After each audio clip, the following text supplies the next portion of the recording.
All right, so let's take a look at this chapter's on factoring. And this is the first lesson in factoring, and so it's kind of a new concept. So let's talk in general, what does that even mean? So what we've previously done is we've gone ahead and we have done what we've multiplied, algebraically multiplied.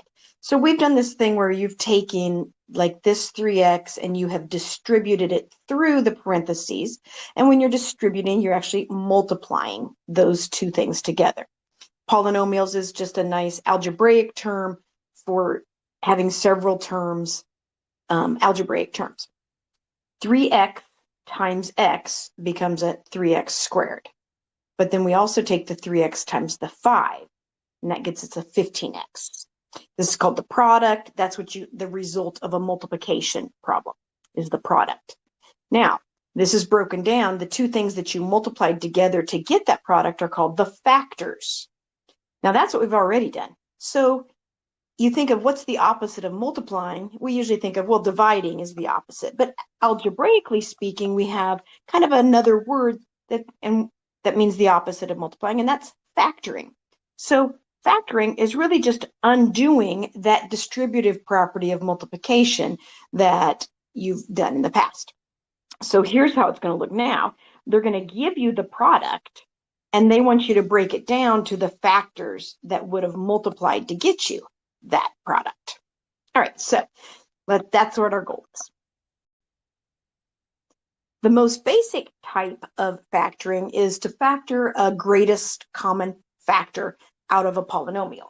Now we got to work a little bit on knowing what a greatest common factor would be. So I got a few slides of that here. So one way to find the greatest common factor would be to use prime factorization.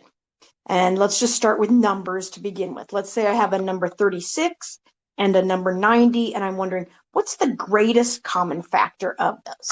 That means what's the biggest number that would divide evenly into both 36 and 60? The first thing that jumps to my mind is, 6 goes into there. Okay, and that's true, 6 does, but 6 is a common factor. It's not the greatest common factor. All right, so one way would be to try to break those down into their prime factors.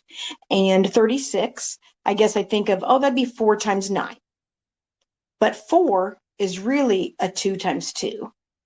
9 is really a 3 times 3. So this is the prime factorization of the number 36.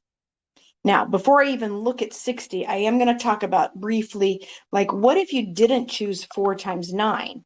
Because another way to break down 36 would be to do 6 times 6. Well, that's fine. 6 would be a 2 times 3 times another 2 times 3. Ultimately, I have the same prime factors. I've got 2 2s and 2 3s.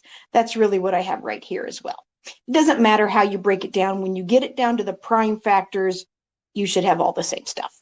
Okay, moving on. Now let's look at the factors of 60. If we try to break that down, they chose 4 times 15. You could have chosen 6 times 10. Doesn't matter. If you take your 4 and you break it down to a 2 times 2, and your 15 goes down to a 3 times 5, and none of those will break down any further. So this is the prime factorization.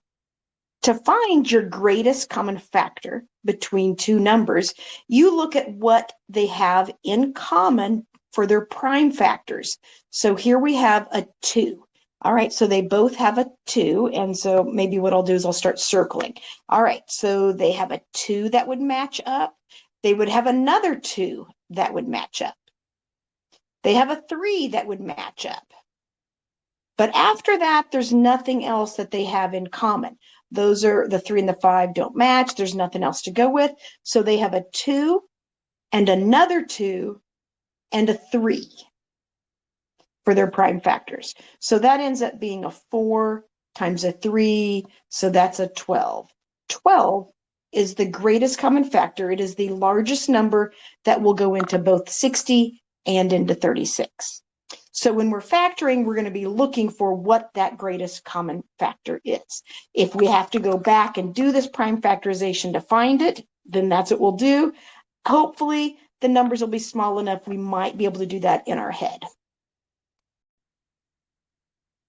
All right, so let's look at this again. Still going to look for the greatest common factor, but I made this a little bit more algebraic by putting variables in it as well. So here's what we would do.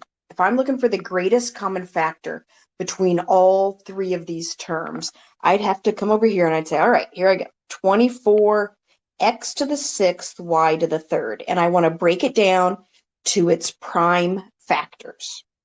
All right, so 24, I could break that down to a 4 times a 6, let's say. X to the sixth, y to the third.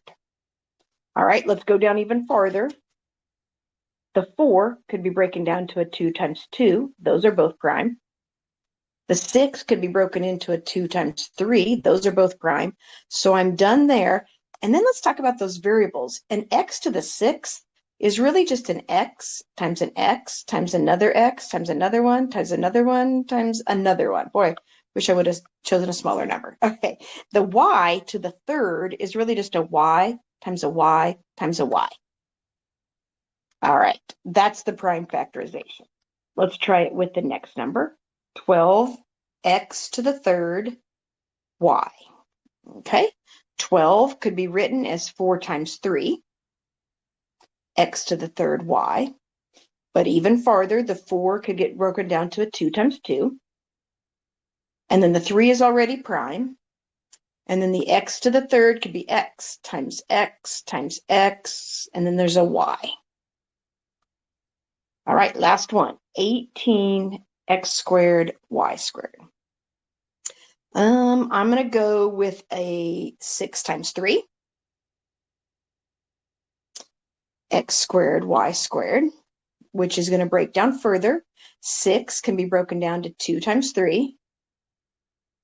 And then there's also the 3. And then my x squared would be an x times an x, and then a y times a y. And now you're looking to match up anything that they all three have in common. So I can see that they all three have a 2. And then, okay, I'm done with the 2's because this bottom one doesn't have any more 2's. So let's work on the 3's. All right, this one has a 3 and a 3 and a 3. Got that. But I think I'm done with that because now not everything has an extra 3. So at this point, I believe we've got the greatest common factor of a 2 times a 3. But let's also talk about the variables. So now I can see that they all have an x, but they all have another x. But the bottom one's done with x's. So let's move on to the y's. All right, we got a y here. And then I'm done because the middle one doesn't have any more y's. All right, so then my greatest common factor would be, so I'd have an x, and then I have another x, and then I had a y. Okie doke. So that's going to simplify to a 6x squared y. And that is the GCF of those three given factors. Now, do you think you could have looked at those three numbers and known that 6 was the greatest common factor? Maybe. Okay, and if that's the case, then let's figure out how we would do the variables without having to write them out so much. In the end, if you look at the powers of the x, you have a 6, you have a 3, and you have a 2. Well, if you think about what we just did, the most that they'll ever have in common is whichever one has the fewest. And so that's where I'm getting my x squared, is because the one that had the least was an x squared. So that's what I'm going to go with. When you look at the y's, you have a 3. This is assumed to be a 1 and a 2. So the one that has the least is this 1 right here. So that's why in my final GCF, I only had one of the y's. So really, I'm done writing that out. I'm going to start just using that concept to figure out the GCF with the variables. Okay, so now I'm going to change this up a little bit.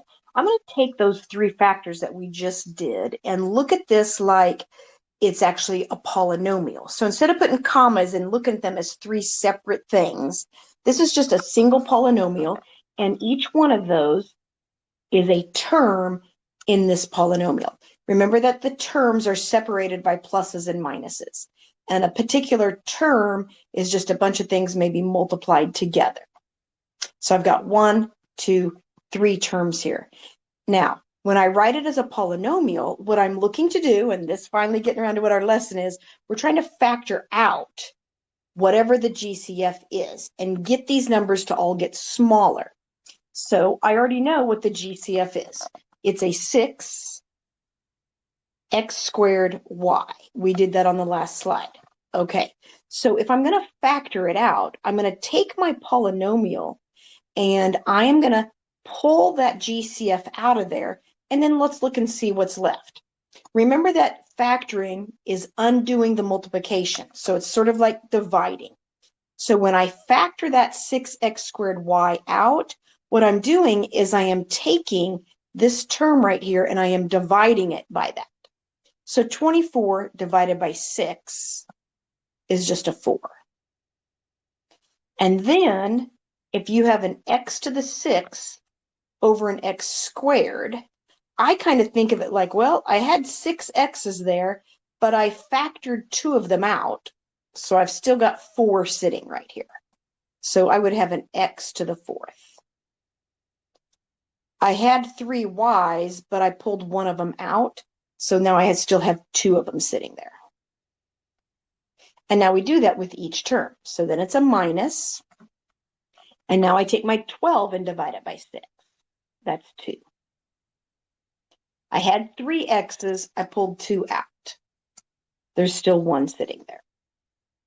I only had 1 y, and I pulled it out. So there is no y left at all. All right, and then the last one, negative 18 divided by 6, that's going to be a negative 3.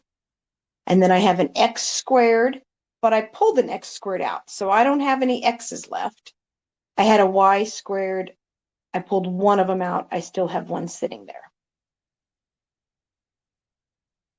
So then this is the factored polynomial, where you've pulled out the GCF and you've managed to make all of these as small as you possibly can. Now, a couple things to comment on this. All right, so I'm done. There it is. That's my answer. But let's talk about what some other things that might have happened there. Let's pretend for a second that maybe you didn't know 6 was the greatest common factor and you just factored out a 2. Okay, if you factor a 2 out of the, instead of the 6, you would have had a 12 x to the 4th y squared. You would have taken 12 and divided by 2, and you would have had a 6 x. And the 18 divided by 2 would have given you a 9 y. Okie doke. Well, here's the deal. If you take a glance at your result, you can look at these numbers and you can recognize that, you know what? All of those still have a GCF. 3 still goes into all of those. So what that means is you pulled out a common factor, but it wasn't the greatest common factor. So you'd have to start all over and do a bigger one. Or at this stage, you could say, all right, I'm going to also factor out a 3. And when you factor that 3 out, it'll change that to a 4, 2, 3. So it looks like these. And when you factor the 3 out, it'll get multiplied by the 2. And that's where your 6 would come from. So it saves you some time if you take a moment and make sure it's the greatest common factor. All right, the other weird thing that might happen might be that, I wish I probably would have picked one that did this in hindsight, but what can sometimes happen, let me make this, I'm just going to make up a new problem over here. Let's say you have 4x squared minus 2x. And you're looking to pull out the GCF in that. Okay, well, number-wise, 4 and 2, the biggest number that will go into both of those would be a 2. So I would factor out a 2. And as far as the variable, remember we picked the variable with the lowest power, so that'd be an x to the 1st. All right, that's going to be my greatest common factor. Now I divide each term by that. 4 divided by 2 is 2. I had an x squared, but I pulled 1 out. So there's an x left here, minus, and then this is what I wanted to comment on. We ultimately pulled this entire thing out, and it will be tempting to just say, oh, there's nothing left, and just close up your parentheses and forget about the minus. But that's not the case. If you take a 2x or a 2 divided by 2, that's a 1. And I pulled both of the x's out, so there's no x's left. But I got to have that 1 sitting there. Don't ignore it like there's nothing there. You'd put a 1 kind of as a placeholder to hold the spot that, yeah, there was a term there. We just happened to factor it all out. Okay. All right, let's keep moving. All right, let's look at this problem. If you were to look at this and try to figure out what the GCF is for all three of those terms, what number do you think goes into all of those that you could factor out? I'm guessing those numbers are low enough we could figure out, oh, well, 2 is going to go into all of those. So here's one option. We might just decide to factor out the 2. So yes, that's great, but we also have some A's in there. Which one has the fewest A's that you're going to pull out? And that'd be that last term. It's got 2 of them, so I'm going to pull out an A squared. And then we write, okay, well, what's left? So -4 divided by 2. And then there was an A to the 5th, but I pulled 2 of them out. That's sort of how I think through that. There were 5 there, pulled 2 out, got 3 still sitting there. All right, then a 2 divided by 2 is a 1. And then I had 3 A's, A cubed, pulled 2 of them out, still got 1 sitting there. Now, of course, this 1 is optional here, and we typically don't write that. I just kind of put it there in case the entire term gets factored out. Then you have to leave that 1 there as a placeholder for that. But moving on, next one, -6, or you can put a minus, whatever, 6 divided by 2, that's a 3. I had an A squared, but since I pulled 2 of them out, there aren't any left. And that's my answer right there. Now, that's one option, and that's a fine answer. Here's the thing that I don't love. I rarely like to see in a big polynomial like this to have a negative as your first term. So an alternative to what we just did there could be, instead of factoring out a +2, you can actually factor out a -2. You're still going to have the A squared. That doesn't change. But what will change is as you go through and you divide each term by that GCF, since you're dividing by a -2, it's going to make all of your signs different. This would now be a +2 because a -4 divided by a -2 is now positive. And that would happen on all of those terms. I could still write the 1, not write the 1, doesn't matter. And then this -3 is going to turn into a +3. Both of these are fine answers. Probably going to see this version more often, probably the preferred method. All right, so that's kind of it on just kind of your basic GCF. Let's look at something a little fancier. All right, yep, this one's definitely fancier. It's got some parentheses in there. Let's see what we've got going on. As fancy as this is, what I want you to notice is that this right here is really considered still to be a single term because these are being multiplied together. And that's how you separate terms, by the plus signs. So we sort of think of that as separating this left term, and then this is its own term because of this. Now, when you look at it that way, you can see that they both have this x plus 4 thing that they're being multiplied by. So that actually becomes the greatest common factor. They both have an x plus 4 that they're being multiplied by, so I'm going to divide it by the x plus 4 and factor it out. So I would pull out this x plus 4. I'm going to keep it in parentheses as I do it. And then I open up the parentheses and I write what's left in each term after you do that. In this first one, once that gets factored out, you get a y. Plus, the second one, what's left is a 2. And this is kind of the factored version of that. All right, so when it sits like that, nice and pretty, where the x plus 4 is screaming at you that, hey, look at me, I'm the same in both of these. That's great, but rarely do we get it given to us quite like that. Let's look at where this is coming from. Let's do a little flashback to prior to this chapter when we were multiplying these polynomials together. One thing that we did was taking one, what we call a binomial, because there's two terms, times another binomial. We have a little acronym called FOIL, because you would always take the first, then you would do the outer, then multiply the inner, and then multiply the last. Now, that's kind of just a systematic way of doing it, but let's go back and look at where that's coming from. You're taking this one right here, and you're going to multiply it by the y, then you're going to multiply it by the 5, and because of that plus sign, you add them together. So you're ultimately just taking this x times the y plus 5. Then you come back and you take the 3, and you take it times both of those also. So ultimately, you're taking the 3 times that entire quantity.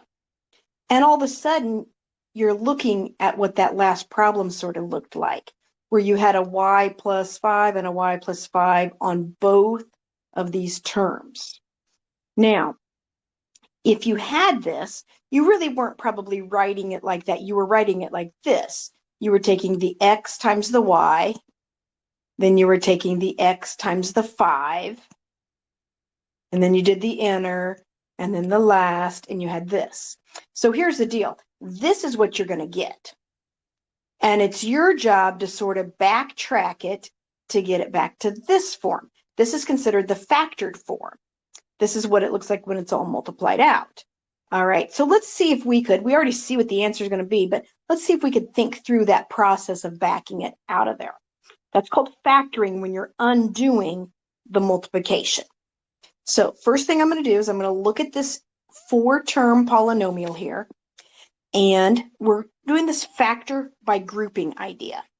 So what I'm going to do is, if I were to look at this at all 4 terms, there is not a GCF for all 4 terms. But if I group it, I could do it like in steps. So notice I'm going to group the first 2, and then I do a plus sign, and then I group the second 2. The plus has to go between your 2 parenthesis sets, not tucked inside. Now you look at these first 2 terms, and you're saying, okay, what's a GCF there that I could factor out? They both have an x. Let's pull out an x. And then in the first term, I'd have a y, plus the second term, I factored that x out, but there's still a 5 sitting there. Now you do this plus sign, just bring that down, and then you start over and you say, all right, what's the GCF in this one? And number-wise, 3 would go into both of those. So I'm going to factor out the 3. 3 divided by 3 is a 1, so I can just leave that there. But there's still a y sitting there. You could put the 1y if you want. I'm just going to write the y. Plus 15 divided by 3 is a 5. And then you take a glance back and you're saying, hey, looky there. I have a y plus 5 in this term and a y plus 5 in that term. So that's considered a common factor. I'm going to pull it out. Pull out the y plus 5, put it in parentheses, and then you write what's left after you've pulled the y plus 5 out. In this first term, I have an x and then a plus sign. And in the second one, I have a 3. And that's the factored form, which you can now look back and say, oh, yeah, it's the same thing I had up there. It's in a different order, but that doesn't matter. All right, I've got it. Okie doke. What I just did there from this stage down to this stage, that's our goal. That's called factor by grouping.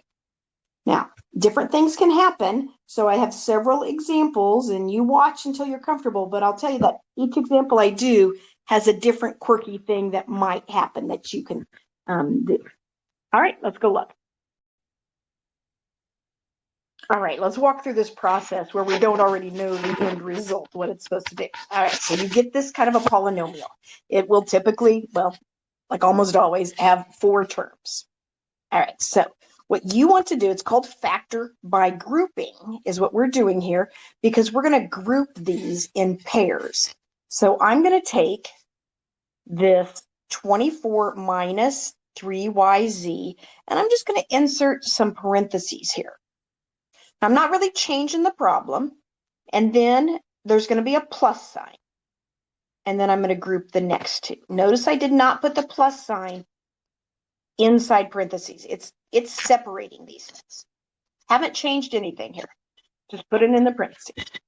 But by grouping them in pairs, I'm going to pull out the GCF. There's not a GCF for all 4 terms, but I can break it into pairs and find a GCF. So on this first one, I can see that I have a 24 and a 3. And the GCF between those two numbers is 3. 3 is the biggest number that goes into both of them. And then I look at the variable parts. They both have a y. I could factor that y out. But this one doesn't have a z, so that z will stay put. So I'm going to pull out the GCF of 3y. When I do that, I'm going to then have left, after I factored out, divide. It's going to be an 8. The y got factored out. It's not left. Minus, and then the 3 divided by 3 is just 1. The y is gone. I'm almost ready to put a 1, except, yep, it has a z still sitting there. So I have that. And then I do my plus sign. And we start all over on this side. What do you think the GCF on this side would be? What could I factor out of this one? Hopefully you're seeing that it's a 2x. And then what I have left is a z minus 8.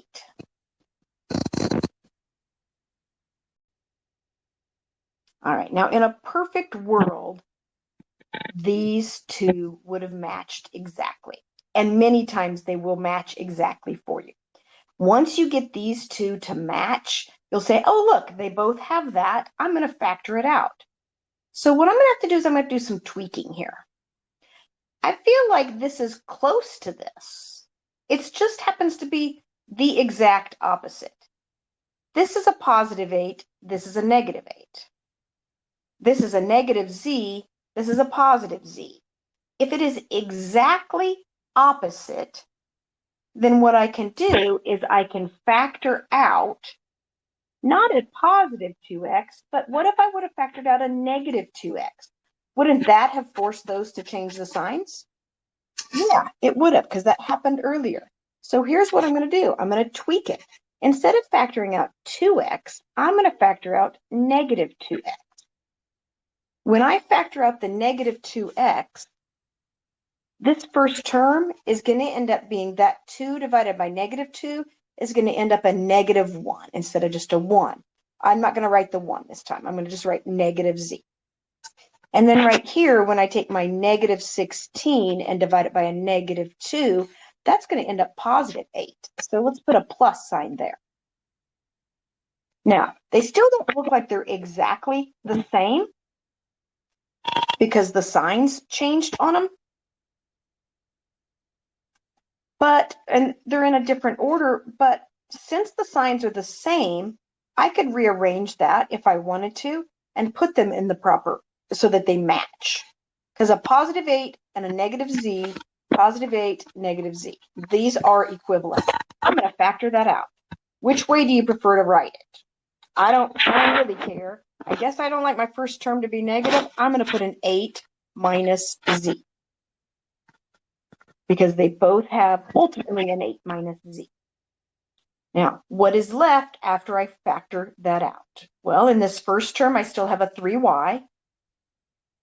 And then this gets a little bit tricky. It's a plus negative 2x. That's what I would write here, plus negative 2x. I'm not a big fan of plus a negative. That would typically be switched to a minus 2x.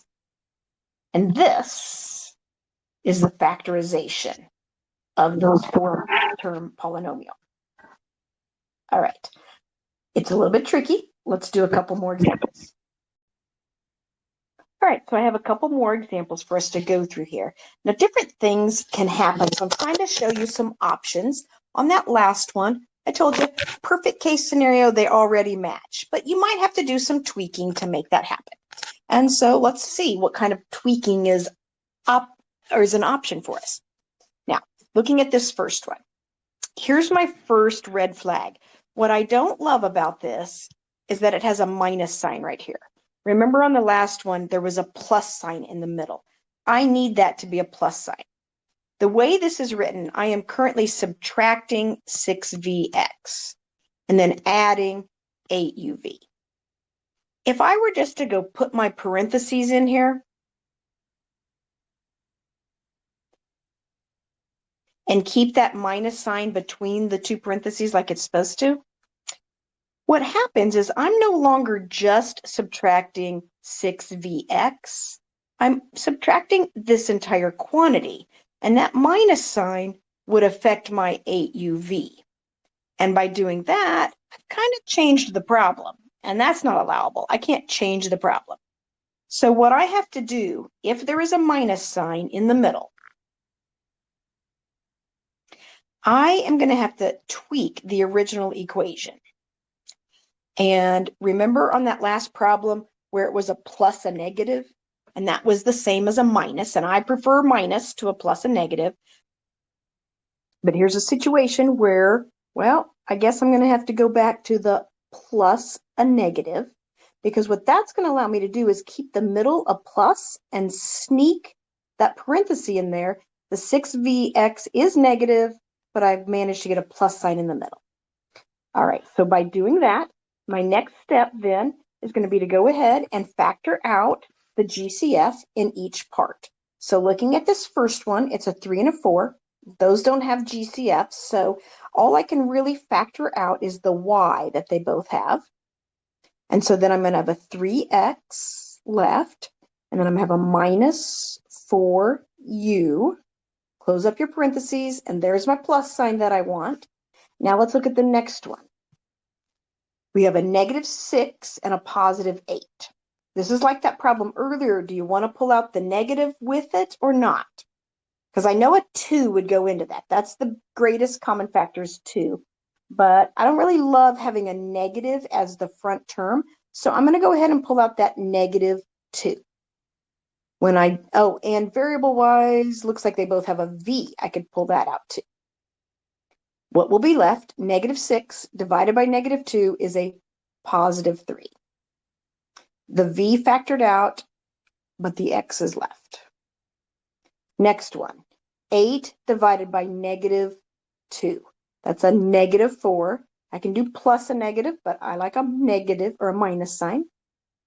And the v got factored out, so the u is left. And then you take a glance back and you say, hey, look what I just managed to get. Boom, boom. Those match. That's what our goal is. We want those to match. So since they do, I'm looking at saying, hey, this big old term right here has a 3x minus 4. This big old term has a 3x minus 4. I'm going to factor it out. So pull out a 3x, and I said 4, but it's a 4u that I'm pulling out.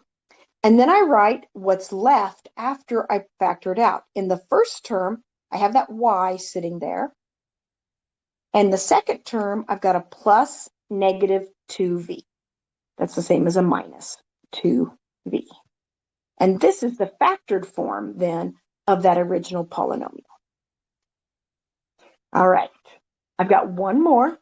There's a lot of things that can happen with these. So this one has a little bit different issue with it. Let's take a peek. All right, on the first one. Oh, right off the bat, red flag, can't be a minus. So I would change that to plus a negative. And then I could put in my parentheses and sneak that parenthesis to keep the plus sign between them, but keep the negative on the 3vy. And then you look at the first set and you say, what's the GCF that I can factor out? And what do you think it is? Yeah, you're probably hesitating. 5 and 6 does not have a common factor, and they don't have any matching variables to pull out. I don't have a GCF. Now, normally, when that happens, what we do is we'll factor out a 1. Like, that's the biggest thing that comes out. But if you look at the second set, there's nothing there either. There's no common factor. So, here's an option. Here's something we could try. If you go back to the beginning, and maybe this is just 4 terms being added and subtracted. We can rearrange this in any way we want, as long as we manage to keep their sign accurate. This has to be a positive term. This needs to be positive. This is actually a negative 3v. So we got to keep the negative tucked in there with the 3 and the negative tucked in with the 10. But other than that, I can move things around. I feel like the 5 and the 10 would be a better matchup, and then the 6 and the 3. So I'm going to grab this guy right here and move him to this slot. So I'm just rearranging 5xy, and then it's going to be a minus 10ux, then plus the 6uv minus 3vy. And bonus, by rearranging, I managed to make the middle term a plus. So I don't have to worry about that anymore. I can just put my parentheses in there and I'm golden. Now, in the first set, now I have a 5 that can factor out. And in fact, I also have an x. So let's pull out the x. What's left, first term still has a y. 10 divided by 5 is a 2. And I have the u sitting there. Okay, next one. I could pull out a 2. No, I can't. I could pull out a 3. Sorry, thinking ahead. 3 goes into 6 and into 3. 6 divided by 3 is a 2. All right. Oh, getting ahead of myself. Don't I have a variable that can also come out of there? Yeah, v also comes out. All right, so now 6 divided by 3 is a 2. I pulled the v out, but the u is still sitting there. Now I'm going to pull out, well, 3 divided by 3 is a 1. Really, it's a negative 1 because of the minus. The v came out, and then the y is here. All right, then we take a step back and look. Hey, do they match? Oh, doggone it. It's like the last time there where they kind of match, but they kind of don't match. Are they exact opposites? Meaning, are the y's opposite signs? Yep. But also, are the two u's opposite signs? Yep.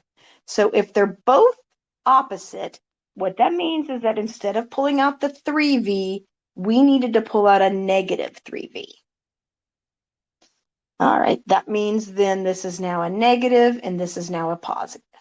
Now their signs match. They're written backwards from one another, but their signs match, and that makes them equivalent.